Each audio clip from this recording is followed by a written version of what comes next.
नमस्ते बच्चों। Standard 11th subject राजनीति विज्ञान।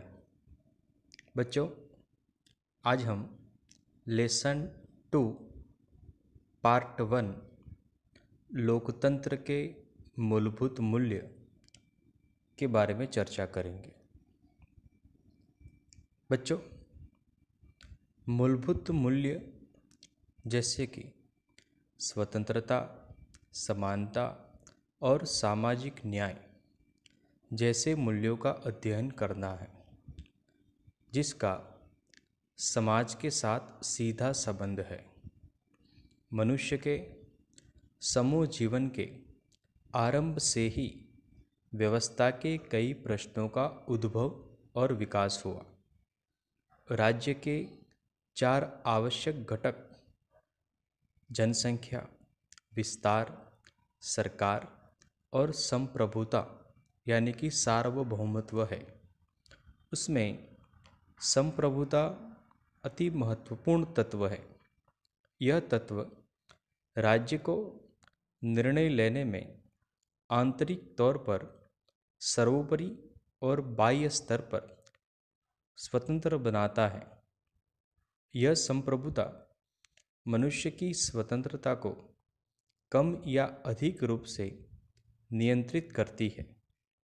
मनुष्य बुद्धिशाली प्राणी है, इससे वह स्वभाव से स्वतंत्रता का इच्छा रखता है।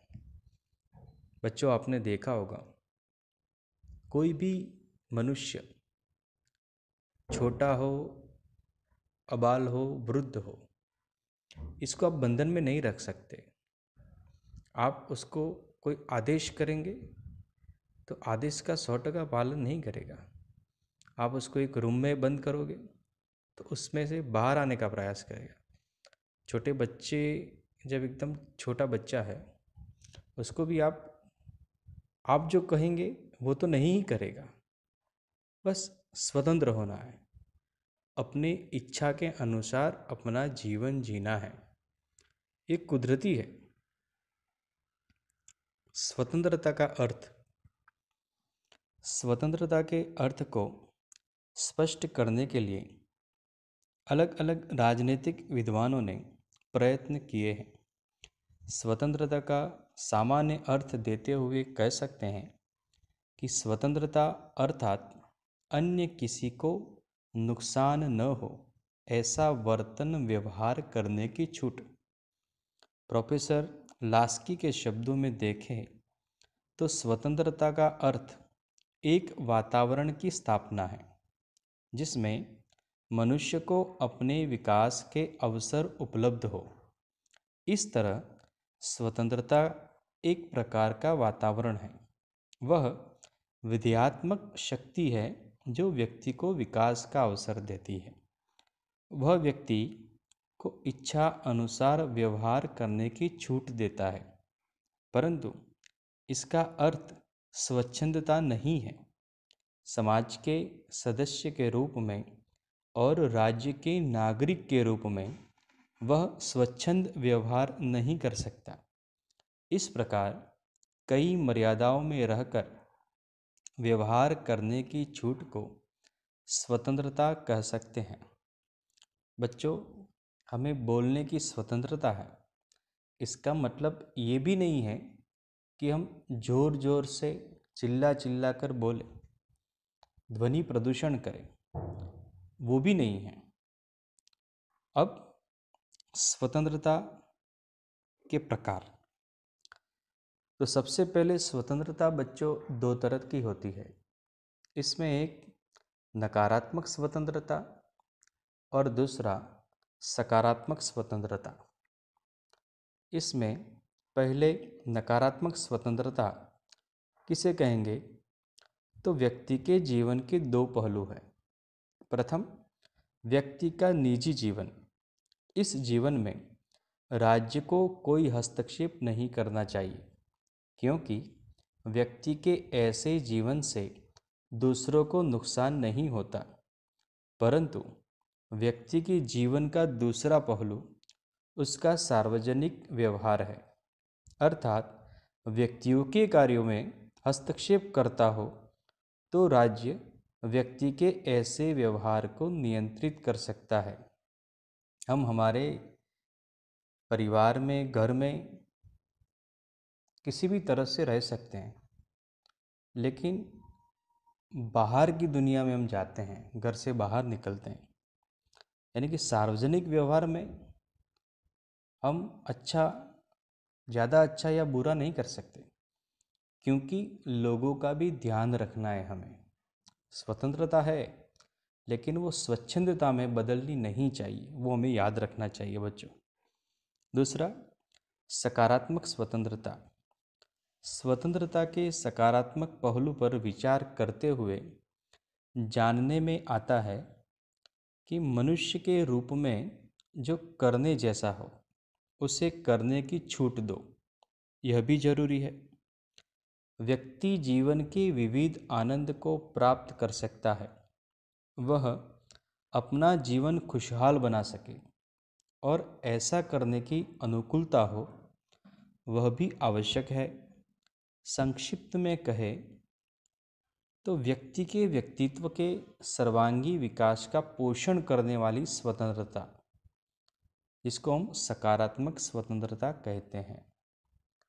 जैसे कि एक बच्चा है, तो वो बच्चा केवल स्कूली शिक्षा ही नहीं, लेकिन खेल कूद भी कर सके, मनोरंजन भी कर सकते, आगे पढ़ भी सके, नाच गान भी कर सके, यानी कि उसको उसका मन जो भी करता है, कभी उसका मन करता है खाने का तो खा सकता है, दौड़ने का तो दौड़ सकता है, यानी कि सभी प्रकार का अनुकूल वातावरण जिसको मिले तो उसको स्वतंत्रता कहते हैं। किसी भी प्रकार का बंधक में नहीं होना चाहिए कोई भी व्यक्ति, इसीलिए आज हम स्वतंत्र हैं। जैसे कि वर्षों पहले अंग्रेजों के अनुशासन के नीचे हम रहते थे, तो हम बंधक में थे, स्वतंत्र नहीं थे। धीरे धीरे धीरे रहते तो थे ही हम, लेकिन एक घुटन सा महसूस होने लगा था। सतत आदेश, सतत गोलीबार, सतत ये करना, ये नहीं करना, ये नहीं करना, ये नहीं करना, ये कर हमें देना है, यहाँ पे आपको नहीं रहना, ये उत्सव आपको नहीं मनाना है। परिणाम सब लोग एक हो गए और सकारात्मक स्वतंत्रता की ओर चले और उसका विरोध किया। फिर आज हम देख रहे हैं बिल्कुल स्वतंत्र है, आज़ाद है। तो ये है, कोई भी मनुष्य बंधन में नहीं रह सकता। अब स्वतंत्रता के प्रकार। बच्चों, स्वतंत्रता के 3 प्रकार है। इसमें सबसे पहला प्राकृतिक स्वतंत्रता, दूसरा नैतिक स्वतंत्रता, तीसरा सामाजिक और नागरिक स्वतंत्रता, और इसमें पेटा प्रकार में व्यक्तिगत स्वतंत्रता, राजनीतिक स्वतंत्रता, आर्थिक स्वतंत्रता और राष्ट्रीय स्वतंत्रता के बारे में आज हमें चर्चा करना है। तो सबसे पहले प्राकृतिक स्वतंत्रता। बच्चों, प्राकृतिक स्वतंत्रता का अर्थ यह है कि मनुष्य जन्म से स्वतंत्रता का अधिकार रखता है। जॉन लॉक और रूसो जैसे विचारकों ने अपने सामाजिक समझौता में प्राकृतिक अवस्था समझाई है। उसके मत के अनुसार प्राकृतिक अवस्था में व्यक्ति स्वतंत्रता का हक रखता है, इसलिए मनुष्य प्राकृतिक रूप से ही, अर्थात जन्म के समय से ही स्वतंत्रता का अधिकार भोगता है। समाज अथवा राज्य व्यक्ति के अधिकार को छीन नहीं सकते। इस विचार को यह सिद्धांत दृढ़ बनाता है। कभी भी रो सकता है, कभी भी हंस सकता है। जीवन जीने की स्वतंत्रता, श्वास, जैसे कि हम सब लोग सांस लेते हैं, कोई हमें ऐसा नहीं कह सकता कि भी आपको हंसना नहीं है, आपको बोलना नहीं है, आपको रोना नहीं है, आपको सांस नहीं लेना है।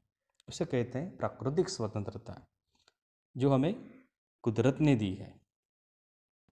दूसरा, नैतिक स्वतंत्रता। बच्चों, मनुष्य बुद्धिशाली प्राणी है। इसमें उसे स्व विवेक से व्यवहार करने की स्वतंत्रता होनी चाहिए। इससे व्यक्ति को अच्छे बुरे का निर्णय करने की सत्ता मिलनी चाहिए। इस विचार का समर्थन नीति वैज्ञानिकों, व्यक्तिवादियों और अराजकवादियों ने किया है। ये विचारक मानते हैं कि समाज में अनैतिक व्यवहारों को रोकने और उनके सामने विरोध करने की व्यक्ति को स्वतंत्रता होनी चाहिए। यानी कि कोई व्यक्ति कहीं पे जा रहा है और कहीं पे कुछ दुर्घटना हो रही है, अनैतिक काम हो रहे हैं, तो वो उसको इतनी स्वतंत्रता होनी चाहिए कि उस कार्य को रोकने का प्रयास करे। कुछ गलत होता है तो उसको विरोध करे, ये भी जरूरी है। तीसरा, सामाजिक और नागरिक स्वतंत्रता। बच्चों, समाज के सदस्य के रूप में और राज्य के नागरिक के रूप में व्यक्ति को स्वतंत्रता प्राप्त होती है। अध्ययनकर्ताओं ने इस सामाजिक एवं नागरिक स्वतंत्रता को 4 विभागों में बांटा है। पहला, व्यक्तिगत और नागरिक स्वतंत्रता। बच्चों, जॉन स्टुअर्ट मिल जैसे विचारक मानते हैं कि व्यक्ति को व्यक्तिगत निजी जीवन में स्वतंत्रता मिलनी चाहिए। इस स्वतंत्रता के अनुसार व्यक्ति को किस प्रकार रहना है, क्या खाना है, क्या पीना है, कैसी पोशाक पहननी है, कौन सा धर्म अपनाना है, ऐसी बातों में भी स्वतंत्रता मिलनी चाहिए। समाज अथवा राज्य को उसमें हस्तक्षेप नहीं करना चाहिए। राज्य के सदस्य के रूप में राज्य के कानूनों से रक्षण व्यक्ति को नागरिक स्वतंत्रता के रूप में मिलता है। नागरिक स्वतंत्रता व्यक्ति को अन्य नागरिकों के अयोग्य व्यवहार के सामने रक्षण देती है। वह सरकार के अयोग्य कदमों से रक्षण देती है। ये स्वतंत्रताएं राज्य के विरुद्ध यानी कि सामने दी हुई होती है, फिर भी राज्य सार्वजनिक हित के लिए इस पर नियंत्रण लगा सकता है। ये नियंत्रण अनुचित हो तो नागरिक संवैधानिक उपायों के अधिकारों द्वारा न्यायालय में समीक्षा और सुरक्षा मांग सकता है। बच्चों, राज्य की बात हुई यहाँ पे व्यक्तिगत और नागरिक स्वतंत्रता, यानी कि आप किसी व्यक्ति का आवाज़ दबा नहीं सकते। अगर किसी व्यक्ति को या समूह को ऐसा लगता है कि सरकार ने ये काम गलत किया है या इसमें भ्रष्टाचार हुआ है, ये वाजिबी काम नहीं है, तो लोग उसके सामने आवाज़ उठा सकते हैं। ये स्वतंत्रता हमें दी गई है। आपने देखा होगा सरकार के विरोध में या सरकार के समर्थन में कई बार जुलूस निकलते हैं, दिखाव होते हैं, कोई उपवास आंदोलन करता है, कोई रैली सर्कस निकालता है। तो ये सब स्वतंत्रता के पार्ट है। राज्य उसको छीन नहीं सकता। अगर कोई माहौल में छीनने का प्रयास भी करे तो व्यक्ति या समूह न्यायालय की समीक्षा और उसकी सुरक्षा की मांग भी कर सकता है। दूसरा, राजनीतिक स्वतंत्रता। व्यक्ति जिस राज्य में निवास करता है उसे उस राज्य के शासन संबंधी कार्यों में भाग लेने का अवसर देती है। ऐसी सार्वजनिक भागीदारी से नागरिक सार्वजनिक नीति के निर्माण में अपने विचारों द्वारा उसमें मोड़ देने का प्रयत्न कर सकता है। राजनीतिक स्वतंत्रता लोकतंत्र को सजीव करती है। स्वयं के पसंद के दल अथवा उम्मीदवार का प्रचार करने और सरकार का समर्थन अथवा विरोध करने के अधिकार का समावेश होता है।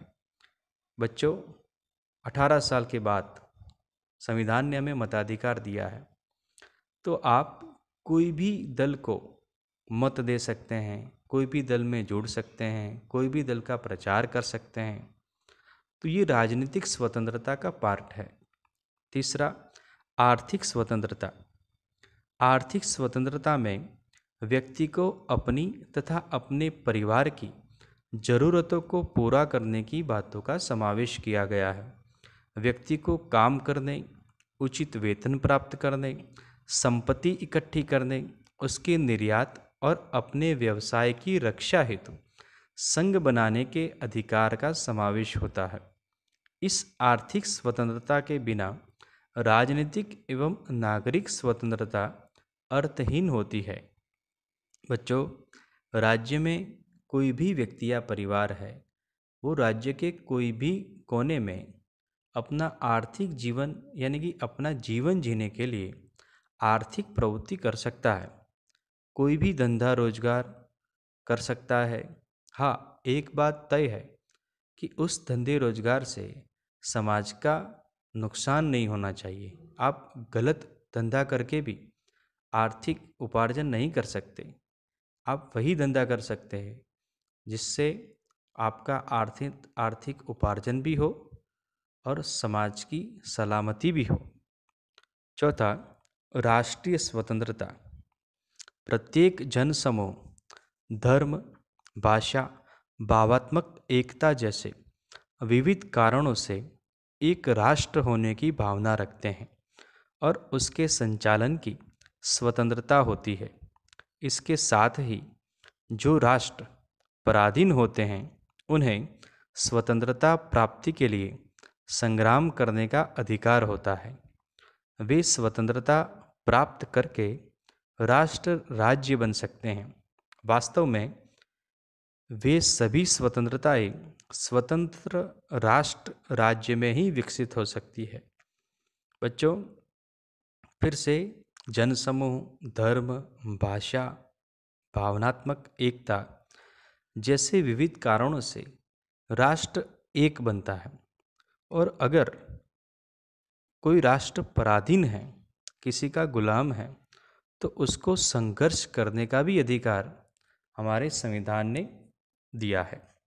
बच्चों, अब स्वतंत्रता क्यों जरूरी है इसके बारे में चर्चा करेंगे। ये महत्वपूर्ण पॉइंट है।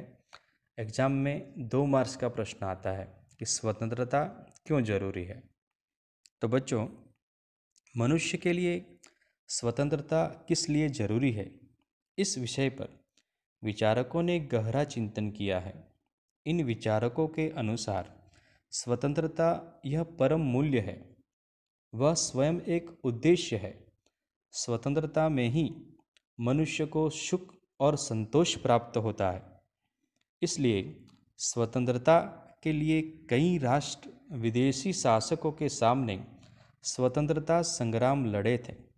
स्वतंत्रता में ही व्यक्ति का सर्वांगी विकास संभव होता है। सत्य की खोज के लिए, वैज्ञानिक खोजों के लिए और न्यायी समाज की रचना के लिए स्वतंत्रता होना जरूरी है। बच्चों, ये पार्ट 1 पूरा होता है। कोई भी समस्या हो हमें मैसेज या कॉल कर सकते हैं। आप उसको दोबारा सुनने का प्रयास करना, एग्ज़ाम में इसमें से ही आना। धन्यवाद। अगला वीडियो आपको जल्द ही मिलेगा। उसको लाइक करना और सब्सक्राइब करना। आभार।